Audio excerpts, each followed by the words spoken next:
assembled devotees. All glories to assembled devotees. All glories to Sri Guru and Gauranga. All glories to His Divine Grace, Srila Prabhupada.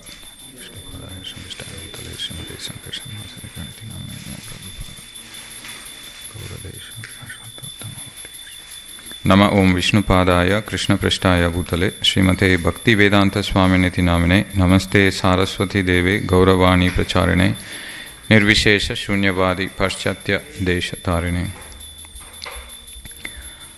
Om Namo Bhagavate Vasudevaya.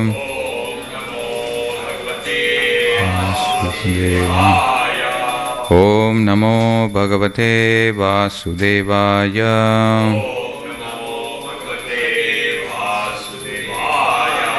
Om Namo Bhagavate Vasudevaya.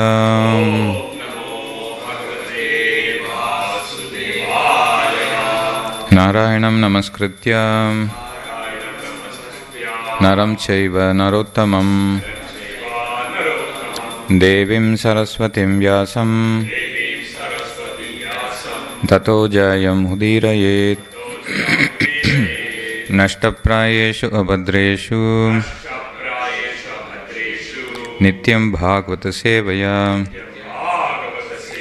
Bhagavati Uttama Shloke Bhaktir Bhavati Naishtiki.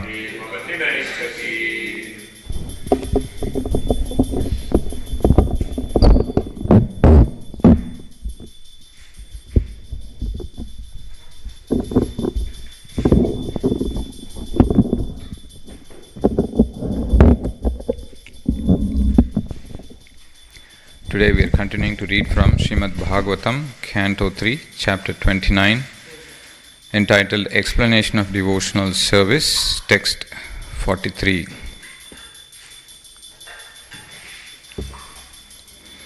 Nabo dadati shvasatam padam yan niyamad adaham lokam swadeham tanute mahan sat sapthabhir avritam nabo dadati shvasatam padam yan niyamadadaha lokam swadeham tanute mahan saptabhiravritam nabo dadati shvasatam padam yan niyamadadaha lokam swadeham tanute mahan saptabhiravritam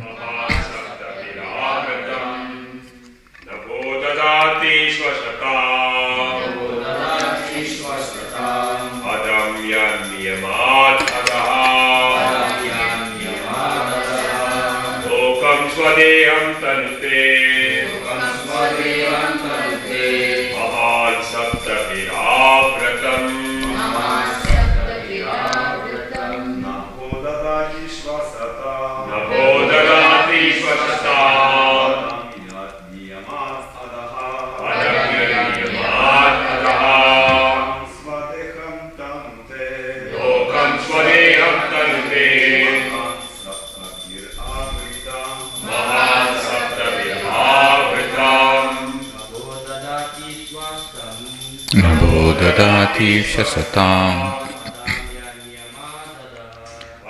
yad niyamadataha lokam swadeham tanute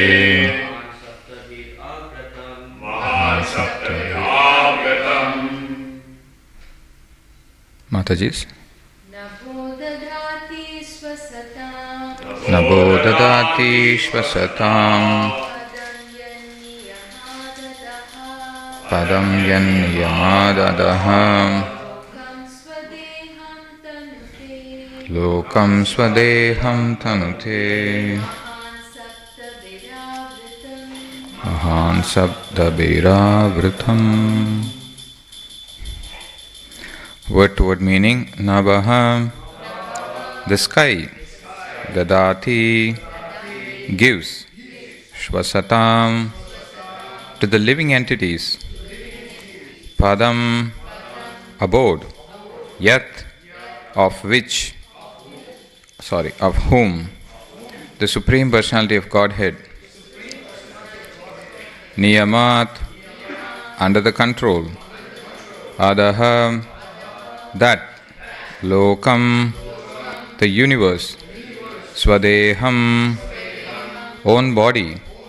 Tanute, expands. Mahan, the Mahat Tattva. Saptabihi, with the 7 layers. Avritam, covered. Translation and purport by His Divine Grace A.C. Bhaktivedanta Swami Srila Prabhupada. Subject to the control of the Supreme Personality of Godhead, the sky allows outer space to accommodate all the various planets which hold innumerable living entities. The total universal body expands with its 7 coverings under His supreme control. It is understood from this verse that all the planets in outer space are floating and they all hold living entities. The word Shvasatam means those who breathe are the living entities. In order to accommodate them, there are innumerable planets. Every planet is a residence for innumerable living entities, and the necessary space is provided in the sky by the supreme order of the Lord. It is also stated here that the total universal body is increasing. It is covered by 7 layers, and as there are 5 elements within the universe, so the total elements in layers cover the outside of the universal body. The first layer is of earth, and it is 10 times greater in size than the space within the universe. The second is water, and that is 10 times greater than the earthly layer. The third covering is fire, which is 10 times greater than the water covering. In this way, each layer is 10 times greater than the previous one.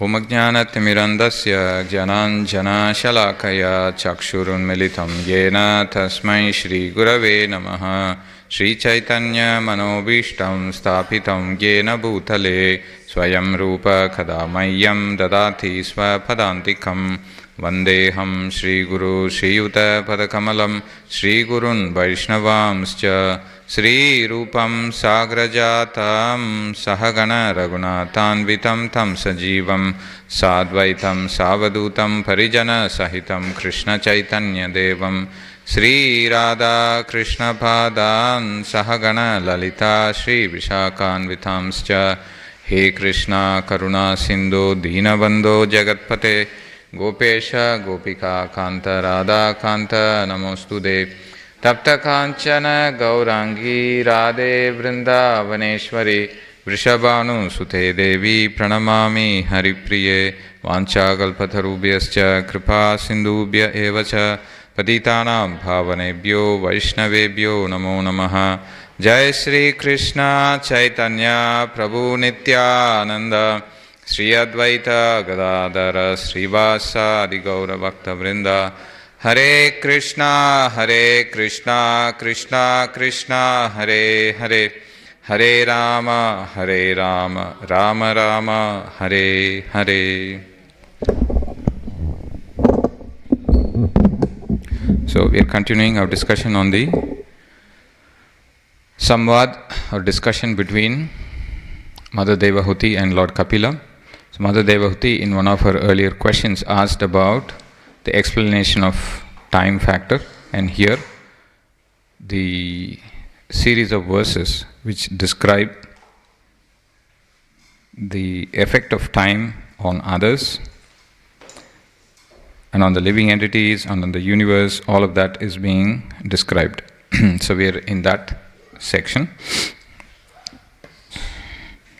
So earlier when describing the time factor, during the description of creation, the fundamental principles of material nature. There, the description of time is given as one who instigates fear in the heart of everyone, as a representation of the super soul present inside and outside.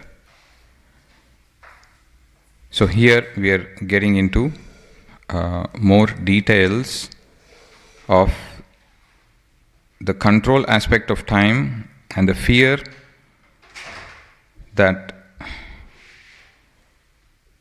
the time produces, how time is leading to the material creation, but it is also maintaining it, and over a period it destroys.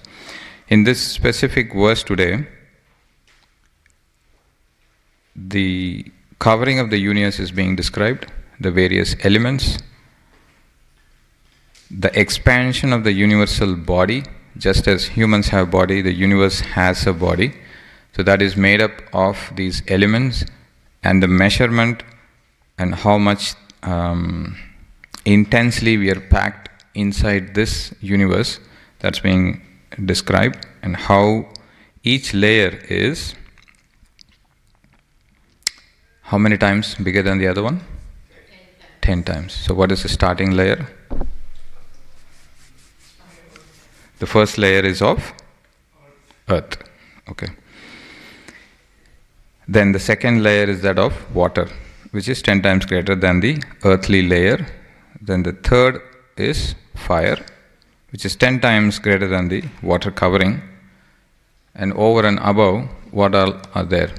Can you recollect from the Brahma Samhita pictures we have? We have it in the ashram, we have it in the... what's above water?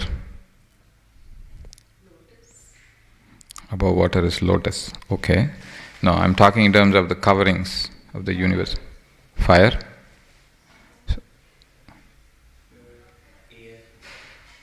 Above water is? No, first it begins with earth. Above earth is water. Above the third covering is fire. Then there is water. Then there is, Then we have the mind, intelligence. Those are also coverings, if you look at the picture closely. So we have been reading about the creation. The creation that we are seeing is the effect. So what I'm trying to focus on is to take a step back and analyze what caused this creation. The creation is the effect. So what is the cause? Yeah, so before false ego also, as Mataji is telling, it's false ego. When we look at the creation diagram, so time enters the universe along with the living entities, and it is by the effect of the time that the transformation happens. Now, in the 13th chapter, 4th verse,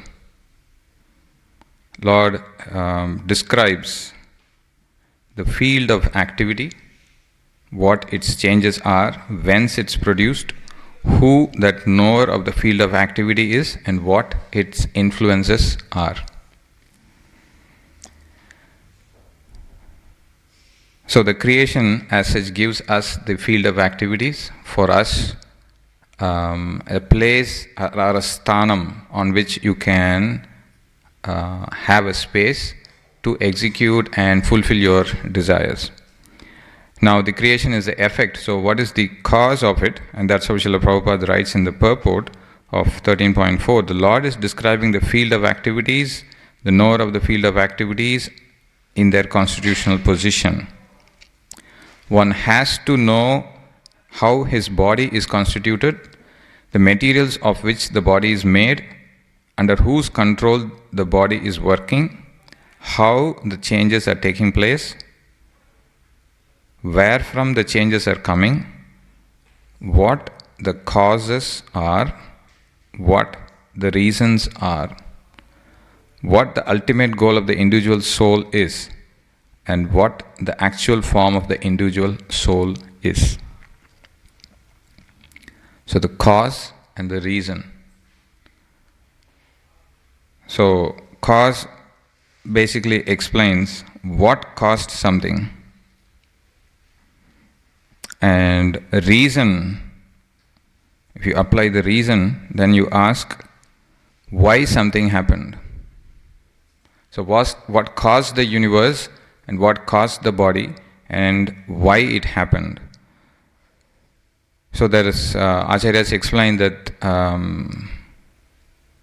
there is a direct effect and there is an indirect effect. So cause is the where you actually see the reason, what caused something, which is the effect. So we are seeing this creation, we are seeing this body. What caused this? That's the direct effect, which is called the karma, as described in 8.3. Action pertaining to the development of the material bodies of the living entities is called karma or fruitive activities. So that is the direct effect. Why it happened? So when describing the 5 elements in the 7th chapter of the Gita itself, the Lord will describe that earth, water, fire, air, ether, these are my separated living entities. Then he will describe the living entities. These are my eternal fragmental parts. So when describing the living entities, he will say that these living entities are trying to exploit the material nature, and in fact it is because of them only that this creation exists. So we are trying to question what caused something and why something is happening. So the cause and the reason. Why is the body produced? That's because of the desire. So the desire is the indirect effect, and the actual, when you perform the action and you get the direct effect, that's the karma. So in the same chapter of chapter 7, why living entities are born? What's the reason? Living entities are born because born into delusion, bewildered by the dualities arisen from desire and hate. Ichcha, dvesha, samutvena, dvandva, mohena, bharata. Sarva bhutani, sammoham, sarge yanti, parantapa. So thus we understand the body is the effect and the desire is what is causing it. So the indirect effect is the desire and the direct manifested effect is the body, which is a result of the actions performed. Now we will go a little deeper into this aspect of desire. Now this month being Purushottam month, you'll all be reading the 15th chapter. How does it begin? Perverted reflection of Urdhvamulam Adashakam. So perverted reflection of, yeah. So in that section, Purport Prabhupada will describe that the spiritual world is a root and the reflection happens in the desire of the living entities. So in the spiritual world, we have multifarious energies of the Lord, but the 3 main ones being Sat, Chit and Ananda. In the spiritual world, the existence itself, as we read in the Brahma Samhita, Ananda Chinmaya Rasa, where every step is a dance, every word is a song.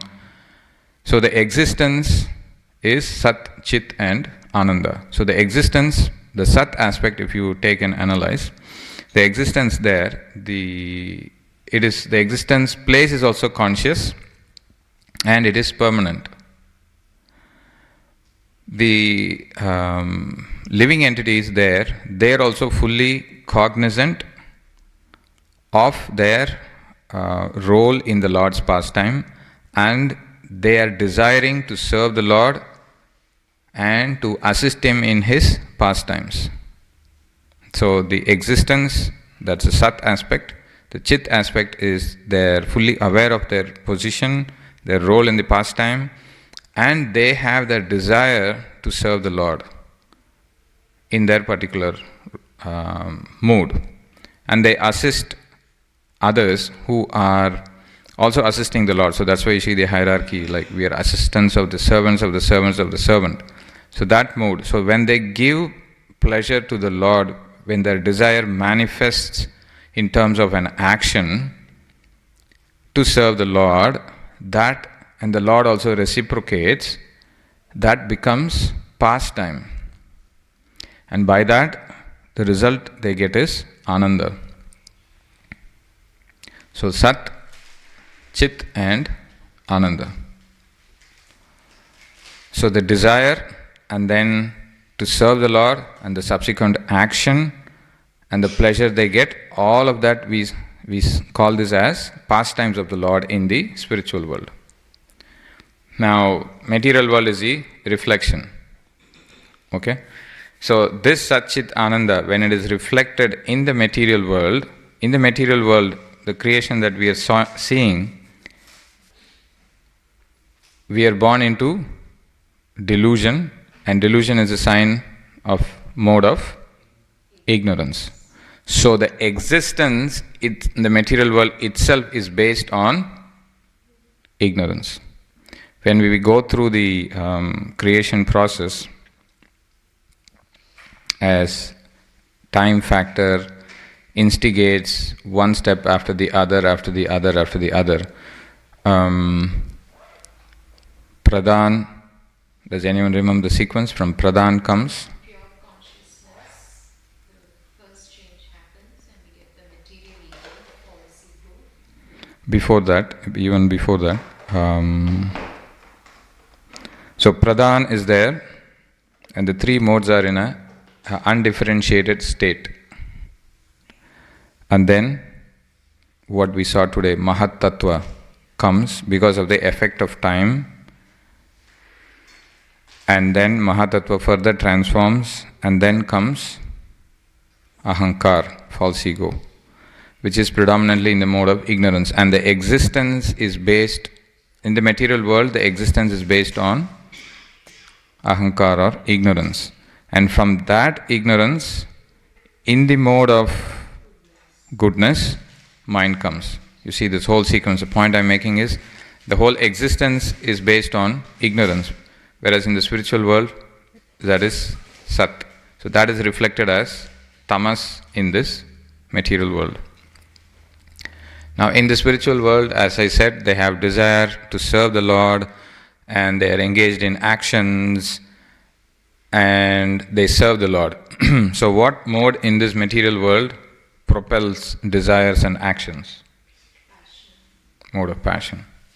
So that's a direct reflection of what's happening in the spiritual world. The reflection here is mode of passion. Now, as a result of pastimes, what do devotees and the Lord experience is Ananda. So what's the remaining mode in the material world? We covered ignorance and passion. What is? Goodness. So goodness is characterized, one of the characteristics is happiness. Good. So you see the connection? Sat Chit Ananda is now Tamas, Rajas and Sattva. So this is how we understand that the spiritual world, and here everything is a reflection of the Lord's potencies.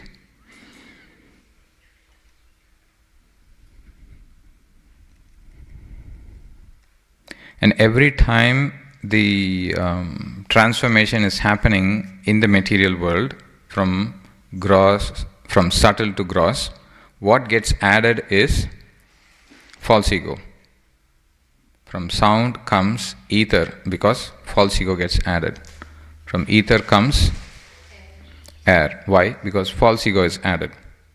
Now we've seen the whole sequence, because earlier we saw the whole creation. Now we get all of this knowledge, so what do we do with this knowledge? False ego, transformation is happening, from sound comes ether, from ether comes air. We have heard this many times, and how do we apply this in our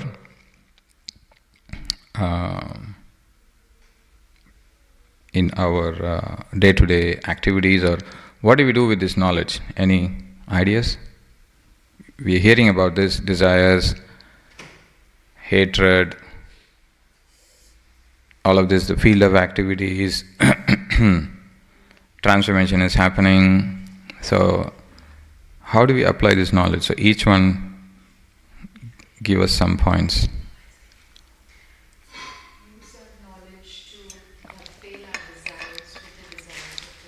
Use that knowledge to dovetail our desires with the desires of the Lord. Okay, that's one aspect. Yes, desires as such cannot be killed, Prabhupada writes. They can be purified. As Prabhupada quotes Ambarish Maharaj's example, kama of Maharaj Ambarish is dovetailed with the desire of the Lord. So that's how he will illustrate how to use desires. Now, with the another interesting explanation that I heard, based on how this transformation happens each time, each element is added. Supposing you are in a scenario where a sense object is coming in contact with a sense, and that is producing happiness. Okay, so then we start to desire it. Then the false ego gets added to it, and you want to desire and you want to control it, so that only when you control something you can enjoy. So false ego is getting added. The transformation is happening. You're contemplating on the objects of the senses, false ego is getting added. Then you go to the next stage. After contemplation, emotions are getting added, false ego is getting added. Then you want, intense desire is getting developed, false ego is getting added further. Then you want to act, the gross action happens with the help of all the 5 elements. The air element is pushing the sense organ towards the sense object, and then false ego is getting added further, and then you identify with matter, and then that's when the intelligence is lost, and then you fall down, that sequence. So if we want to reverse this, what should we do? If I want to reverse the fall down sequence, what should I do? So from subtle to gross transformation happens by adding false ego. If I want to reverse it, what should I do? Keep removing the false ego. In a particular scenario where the sense object is coming in contact with you, and you are seeing that there is an inclination towards enjoying it, because that is, when describing the field of activities, the Lord will describe one of them is inclination, desire, hatred. So this comes in 13.6. So if you look at that field of activities, when he describes it, the 5 great elements: false ego, intelligence, the unmanifested, the 10 senses, and the mind, the 5 sense objects, then desire, hatred, happiness, distress, the aggregate, which is pradhan, the life symptoms and convictions. All these are considered in summary to be the field of activities and its interactions. So when the interactions are happening, if we are able to, by spiritual strength, by the strength of the higher taste, remove the false ego and be situated in our real ego. Every time there is a push for the false ego to manifest, if you are able to, by the Lord's mercy, by remembering our constitutional position as a servant of the Lord, which is our real ego, when we don't allow the transformation to happen, then we won't fall down. I'm saying all this, but I have a long way to go. I'm praying to the Lord and to the Vaishnavas so that I can pick myself up from my fallen position and serve other devotees. So applying this in a particular scenario where a person or an object or a circumstance is forcing you to become, is provoking your desire or provoking your hatred. Okay? Then what you do? You situate yourself in your pure identity, which is conviction that I am spirit soul, I am a servant of the servant of the servant of the Guru Parampara, and I am completely separate from my gross and subtle bodies. So dhriti or conviction comes by repeatedly affirming who we are and who we are not. I am completely separate from my gross and subtle bodies, and I am a servant of the servant of the servant of the gopis. Guru Parampara, to be more specific. So, we situate ourselves in that, and every time the push to take up false ego comes, we may fail many times, but at least we should be in a position to identify the pushings, the vegam, and then not to allow further gross transformation to happen. So the thing to note is, when we are in a favorable situation, we affirm ourselves and be deeply convinced through this conviction that what is my actual identity, what is not my actual identity. So when you are put in a scenario where somebody abuses you verbally, what is a normal flow of action is, your false ego is hurt, okay? Then you want to blast at them. Now, you may withhold the anger in that particular moment and not say anything, okay? You have withhold the anger and you have controlled not speaking, okay? But still the anger is getting stored in the body. Next day morning, when you sit down for japa, what happens? The same scenario is brought out.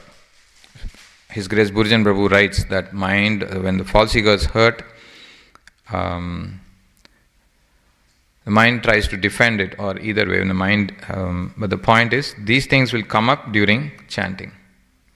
Why? Because you are able to withhold it, that emotion during a particular provoking situation, but still that memory, that particular scenario, that same person coming, if you go to meet the same person or you go to the same place, body has that memory to remember all of that, and the same things play in your mind, and you are again put into those same emotions, and body feels that same emotions. So how do we deal with that? Is by again using the strength of prayer, very specifically admitting that, yeah, here is a scenario which is a little overwhelming for me. I've handled it, but still the remnants of anger or hatred or desires are still lingering on. How do I cleanse it? That is by offering prayers to the Lord, and specifically also making an attempt to purify the body. That is why the 5 great elements, when they are described, each one of them has got their potencies. Water has got the cleansing potency.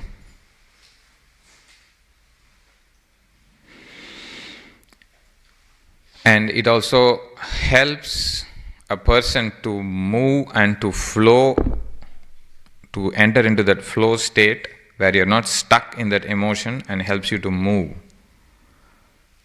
So when we get advice from others that when you are angry, drink water, control your breath, calm down, what they're saying is adjusting those 5 elements, the transformation that has happened in the body, we are trying to neutralize it and come back to normal state. So along with praying to the Lord, which is the Daiva aspect, we have to deal with the other 4 aspects which are within our control. 18th chapter, where the 5 factors of action, 4 are within us, aligning our own body, mind. So how do we tune our body to do this perfect sadhana? Is by managing those 5 elements in the body, by regulating the air flow, by regulating the flow of water, by being inspired to do spiritual activities. So inspiration, then the fire element is what gives you that.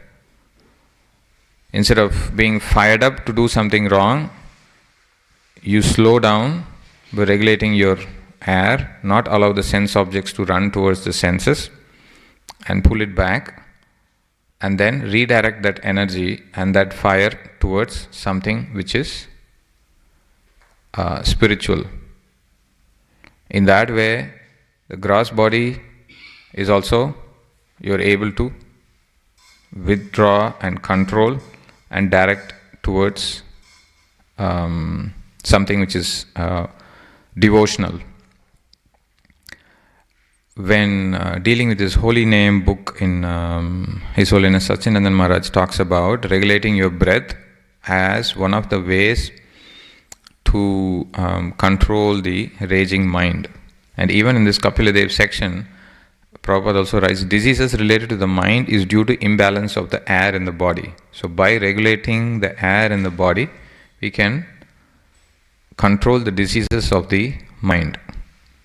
Now this does not replace prayers, and we are not pure Ashtanga yogis who are drilling the outgoing and incoming breaths. But what we know, as I said earlier, is affirm that I am a servant of I am a spirit soul, I am a servant of the Lord, and these are the Lord's energies, and I am using them in His service. So when you do pranayam also, you are very clear about who you are, what your goal is. The Lord, in the form of His energy as air, is present outside me. So Krishna as air is here, and I am inhaling air. And the process of affirming during pranayam or anything is you inhale, and when exhaling, all the unwanted things go out. But as bhakti yogis, we can understand Krishna is going inside my body and unwanted things are coming out of my body. And then how much ever repetitions you have to do according to your body type, whatever asana or pranayama, whatever you are supposed to do, you do that. Because Prabhupada writes in the purport that one has to know one's body. One has to know how his body is constituted, prakriti, nature of the body, pitta, vata, kapha. What is your body type? Do we know that? Do we know the body type of others in our family? Do I know how to serve them better by knowing their body types, by dealing with them properly? Materials of which the body is made, under whose control the body is working, how the changes are taking place. If others at home are going through some distress through bodily or mental disturbances, do I have enough knowledge of the 5 elements to serve them? Because it is the duty of the parents to know the psychophysical nature of their children and guide them accordingly. And for that you need to know your own psychophysical nature. What is your body type? How much am I bound? And accordingly, help them.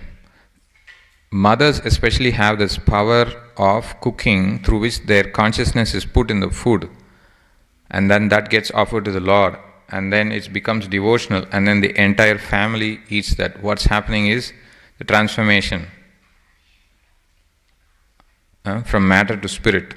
Bhoga becomes prasad by offering it to the Lord. The person who is cooking, person who is offering, and then the person who is consuming. What's happening is transformation of matter to spirit, and this is one of the ways by which you are applying the knowledge of this transformation, these 5 elements. By applying it in your own life, by situating yourself in a stable platform, because that's what the earth element gives, that stability. From the spiritual point of view, when you take shelter of the Lord, when you understand that He is your support, that gives stability. So when we are too much mentally disturbed, we can sit down calmly and then affirm who we are and who we are not. Because this process is described in the Bhagavatam itself, Narayana Kavacha, that section. It says when fear comes, do the archaman, sit down, and then start chanting the Lord's names, and then putting different parts, touching different parts of the body, and putting the name of the Lord in different parts of the body. If you read that section, you can get the details. So this is how you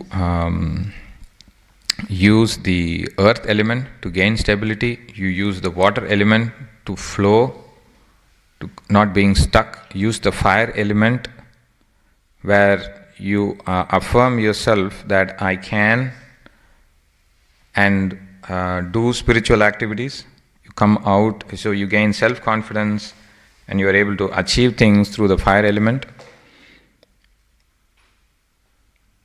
Then the air element is related to emotions related to the heart, where the emotions of compassion, love, all of that can be magnified, and the unwanted emotions in the heart like resentment, grief, all of that you can clear, so that when you go and stand in front of the Lord, you are willing to receive His grace by having removed all of this. So what are we doing to our body in the morning? We are cleaning ourselves, evacuating all the earth element, unwanted things are removed, fresh water, we take bath. What are we doing? We are doing all of this and coming and standing in front of the Lord, putting tilak. So we are ready to receive His grace. So with the air element, these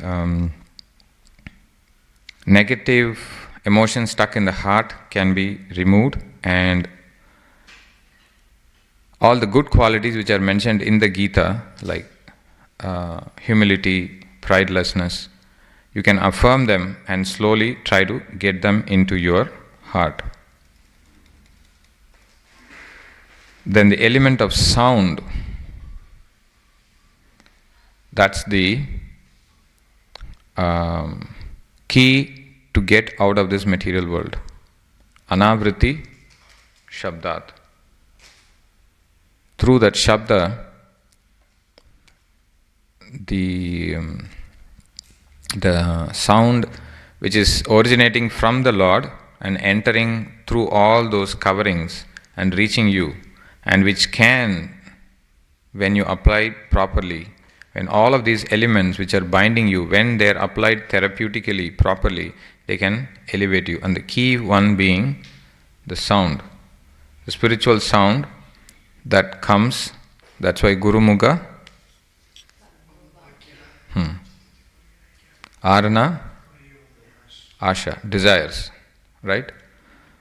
So when we hear that Shabda from the spiritual master through the medium of sound, which is traveling through air and reaching our ears, and then Hridaya Granthi Bedanam, which is what one of the effects of Sankhya Yoga, and hearing this section is cutting the hard knots of the heart. That happens through the element of Shabda, which is the spiritual sound. And then Divya Gyan Hriday Prokashito. Hridaya is illuminated with light in the form of knowledge. Again, the light element is being addressed here. So this is how we can put this knowledge of these 5 elements, then this creation, and then the transformations. Whenever we read this,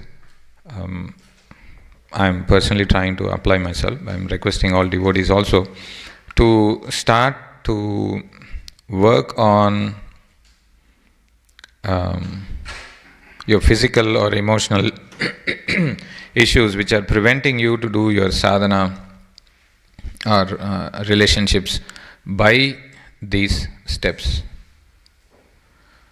By affirming who I am, who I am not, and then periodically doing it. So that is why SS3 Sandhyam, we forget it. We forget that. We are asked, we get reminded. You put a reminder in your phone, or according to the time of the day, you allocate some breaks where you come out of that mode and you rededicate yourself. His Holiness Sachinanda Maharaj again writes in his, maybe it's the Holy Name book or the Gayatri book, that before the start of the day, you pray to the Lord that I'm in the mode of goodness. You pray to the Lord that today's activities I will dedicate the results to you, and I'm going to work for you, engage my senses and all of mind, all of that elements. I'm going to interact, the results of which I'll offer it to you. I may get entangled, but kindly protect me. So in the middle of the day, you are in the thick of action, passion is at the peak, again take a break. And so far, whatever I have done, my Lord, I am dedicating it to you. Rest of the day also I will dedicate to you. Then you come home, you're about to enter into the mode of ignorance. Again, try to fix yourself in the mode of goodness by dedicating all the results I have done so far for the day to you. Now the mode of ignorance is going to catch me. Now kindly protect me. So then the last set of prayers end.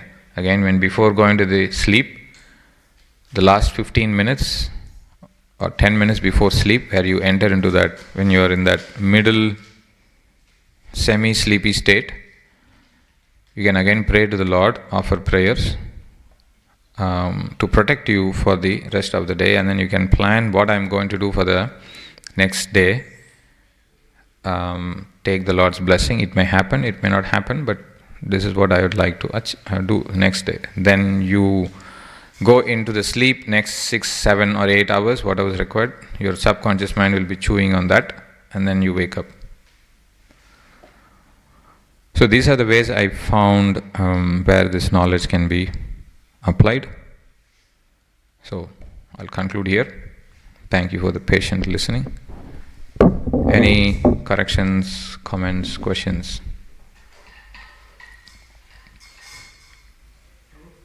Yes. Thank you, Prabhu.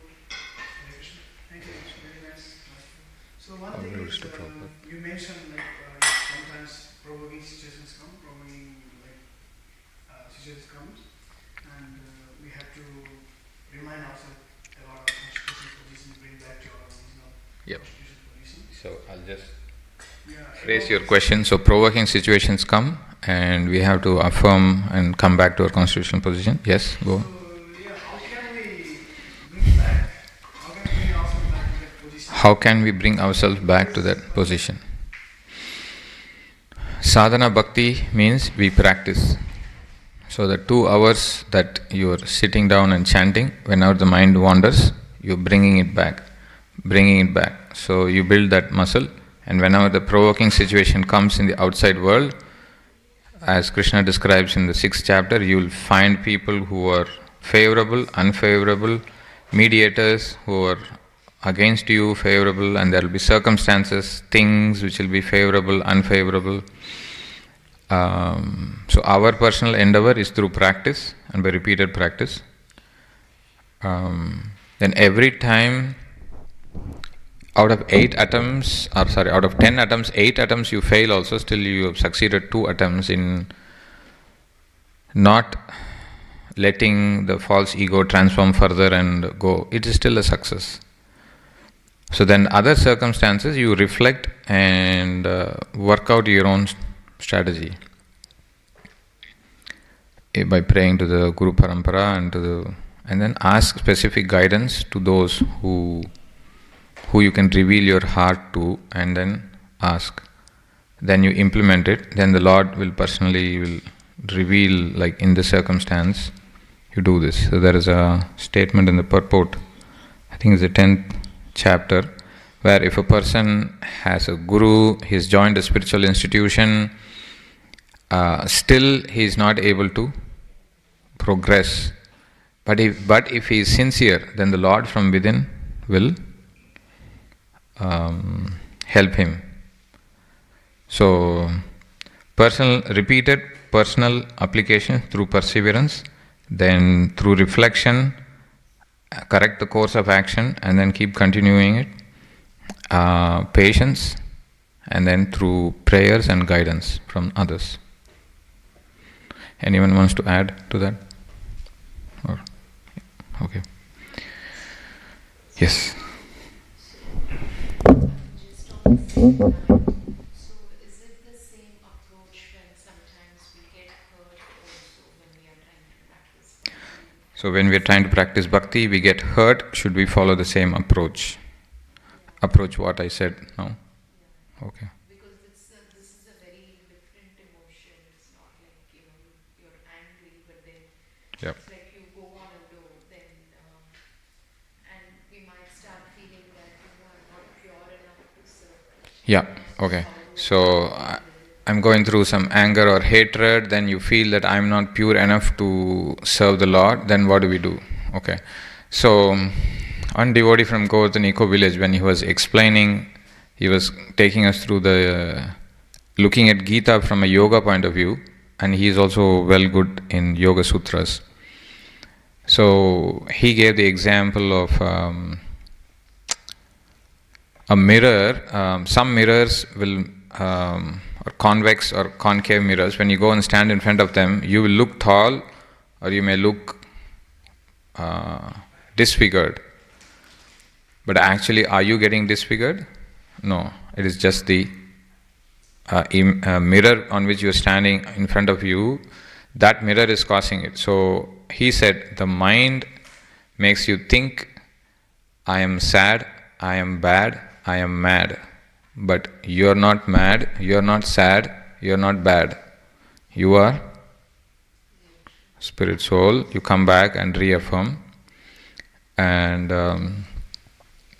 so that is one thing.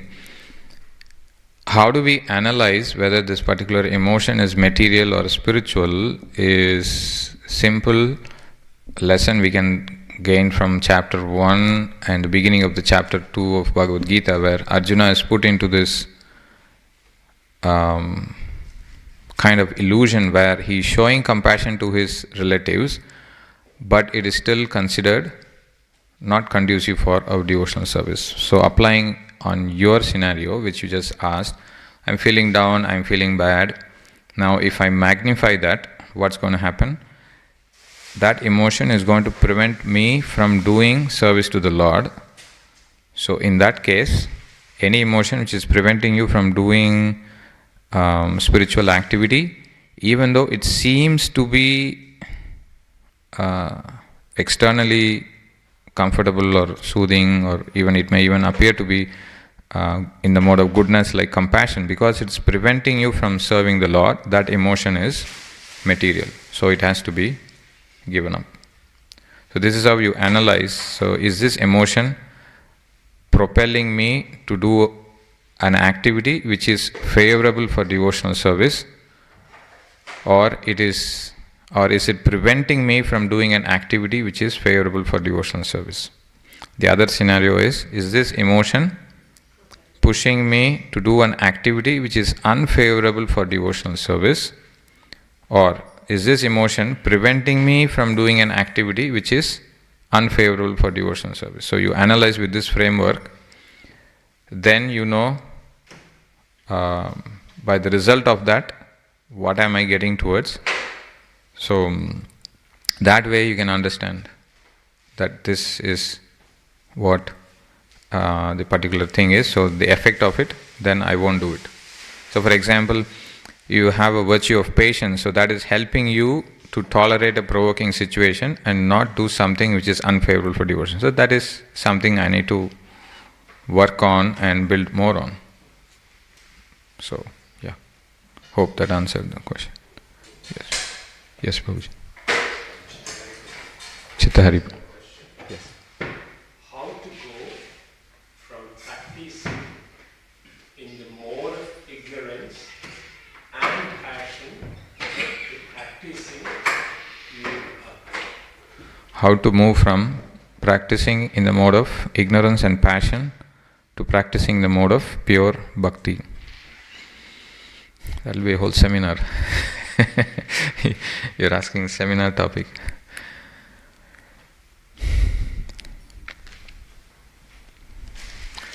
Interestingly, I was reading a Back to Godhead article, the recent one, where the article talks about Lord Shiva and how he is the predominant and he is the deity of the false ego. And before entering Vrindavan, one is supposed to take blessings and pray to Bhuteshwar Mahadev and Gopeshwar Mahadev. And then you enter into the Dham. So Lord Shiva, for a sincere practitioner, he will bring out the shortcomings of a sadhaka, and he will also help you to overcome those shortcomings and enter into the Lord's abode in a proper mood. So in addition to what we discussed today, like cleansing ourselves, applying the knowledge of the 5 elements, having good dealings with the other devotees, overcoming those lower modes by the strength of prayer and by the strength of knowledge and by our own personal application. Along with that, these kind of specific issues that you're facing related to tamoguna, related to false ego, there are a specific set of prayers in the Bhagavatam which you can recite, 5.18.8, 5.18.9, then overcoming the conditioning in the gross body, even the bad impressions. Prahlad Maharaj set of prayers, it's that 7, 9, 20, 21, 22, that section. Acharyas write that these prayers, the Lord is able to remove the unwanted things from the subtle body also. A very key point is not to focus on removing the anarthas, but to focus on serving the Lord with how much ever conditioning I have. Despite all of that, I'll serve the Lord and experience that higher taste. Even though I'm covered by ignorance, but still I can practice bhakti. Because striyo vaishyos tata shudra te piyanti paramgati. All of them can practice bhakti. Gajendra, in the mode of ignorance, he remembered one prayer from the past life, he offered it, he got delivered. It's the grossest body of an elephant. So he got delivered. So that's why the 4th canto, when we read, we'll see practitioners in the different modes of ignorance, of passion and goodness, how they are getting delivered. So by getting inspiration from them, and by looking at the definition of pure devotional service, it doesn't say Anya Anartha Shunyam, it says Anya Abhilashita Shunyam. So even if I have anarthas, which is due to mode of ignorance and passion and goodness, that doesn't prevent me from practicing pure devotion. So by knowledge, by inspiration, by prayers and by guidance and blessings of spiritual master and others, we can overcome. Yeah. We'll conclude here. Grantaraj Srimad Bhagavatam ki jai, Srila Prabhupada ki jai. Srila Prabhupada ki jai.